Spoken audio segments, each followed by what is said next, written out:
Mr. President, I am very pleased to report that as of yesterday, the Senate has confirmed a total of 314 of President Trump's civilian nominees. And earlier this week, I filed on another nominations package, which, when passed, will bring our total confirmations to more than 400. That far outstrips total confirmations by this point in President Biden's term and in President Trump's first term as well. And it's particularly notable that we've managed to beat those first-term numbers when you consider the obstacles the Democrats have put up. I've talked more than once here on the floor about Democrats' unprecedented obstruction of the President's nominees this year. And I really do mean unprecedented. For decades upon decades, the Senate has expedited the consideration of large numbers of presidential nominees, confirming them by unanimous consent or voice vote.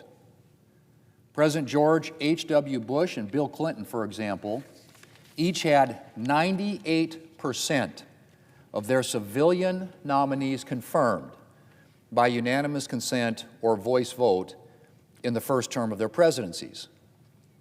98%. George W. Bush and Barack Obama each had 90%. Now, it's true that Democrats substantially eroded this tradition of bipartisanship during President Trump's first term. All of a sudden, positions that had traditionally gone by unanimous consent or voice vote were now requiring roll call votes. But even so, both President Biden and President Trump in his first term had more than half of their nominees confirmed by voice vote. And then there was this year. This year, not one single presidential nominee has been confirmed by unanimous consent or voice vote. Not one. Democrats have dragged out the process on every single one of the president's nominations. The Democrat leader tried to justify Democrats' historic blockade by claiming that the president's nominees have been, quote, historically bad. The only problem with that, Mr. President, is that Democrats have supported a number of the president's nominees in committee and have even voted for some of them on the Senate floor. So either members of the Democrat Party are supporting historically bad nominees or something else is going on here. And I think we know what that is, Mr. President. That something else that's going on here looks a lot like petty partisanship. Maybe you want to call it Trump derangement syndrome. Democrats and their base still can't deal with the fact that President Trump won last November. And so they have held up every single one of his nominations in revenge.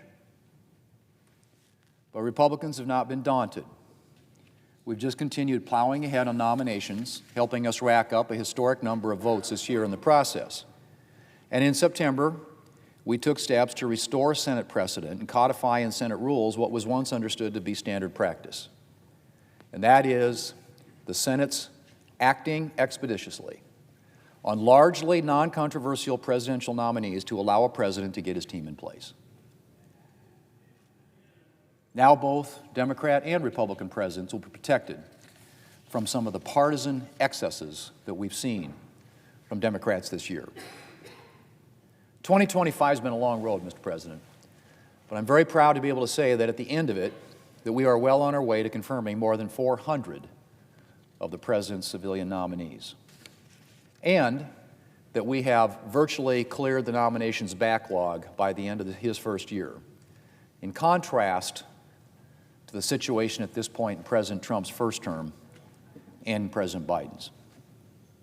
And when the Senate returns in January, I look forward to continuing to confirm additional members of the President's team so that he can continue to do the job to which he was elected by the American people.